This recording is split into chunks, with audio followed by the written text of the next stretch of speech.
नाजरीन, आप देख रहे हैं फ़ख्र न्यूज़ और मैं हूं आपकी मेज़बान आसमा आसिफ।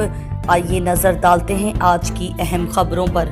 सोमालिया के साहिल के करीब एक बार फिर समंदरी ग़िज़ा की पैराइसी का बड़ा वाक़या सामने आया है, जिसमें एक ऑयल टैंकर जहाज़ को अगवा कर लिया गया। उसमें मुतादिद पाकिस्तानी शहरी भी सवार थे। इत्तलात के मुताबिक ये वाक़या खलीज अदन गुल्फ और अदन में सोमालिया के करीब पेश आया। अगवा होने वाले जहाज़, जिसे बाज़ रिपोर्ट्स में ऑनर 25 या हॉनर 25 कहा गया, ये कम अज़ कम 11 पाकिस्तानी अमले के अफराद मौजूद थे, जबकि दीगर गैर मुल्की भी शामिल थे। मुसल्लह सोमाली गजासों ने जहाज़ पर कब्जा करके अमले को यरगमाल बना लिया। हुकूमती रद्द-ए-अमल सिंध के गवर्नर ने तस्दीक की कि पाकिस्तानी अमला महफूज वापसी के लिए बस हुकूमत सरगर्म है। पाकिस्तान की वजारत खारजा, बहरिया और दीगर इदारे इस मामले पर सोमाली हुकाम बैनुल-अक़वामी तंजीमों से राब्ते में हैं। मुतासरा खानदान को यकीन दहानी कराई गई कि उन्हें तनहा नहीं छोड़ा जाएगा।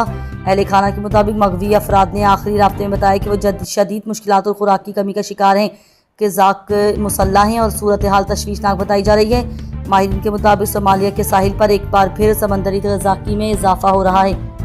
ईरान अमरीका जंग, अब सदर ट्रंप के पास क्या रास्ता है? डोनाल्ड ट्रंप खुद को एक मजबूत सदर के तौर पर पेश करना पसंद करते हैं और अमरीकी आइन के तहत दिए गए इख्तियारात को मुकम्मल तौर पर इस्तेमाल करते हैं। बतौर कमांडर इन चीफ उन्हें फौजी कार्रवाई शुरू करने का इख्तियार हासिल है, लेकिन उन्हें 48 घंटों के अंदर कांग्रेस को मुत्तला करना होगा।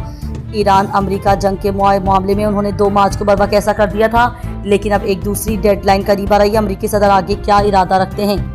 पाकिस्तान अब भी अमरीका और ईरान के दरमियान फासले कम करने मसरूफ़। अमरीका और ईरान के दरमियान अमन की बहाली की उम्मीदें इख्तिताम हफ्ता पर इस वक्त मज़ीद कम हो गई, जब अमरीकी सदर ने अपने नुमाइंदों स्टीव विटकोफ और जेरेड किश्नर का मजूज़ा दौरा इस्लामाबाद मनसूख कर दिया और ईरान से कहा कि जब वो मुआहिदा करना चाहे तो फ़ोन करे।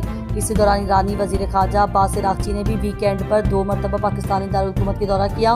इस बारे मज़ीद जानने के लिए पहले कमेंट में मौजूद लिंक पर क्लिक करें।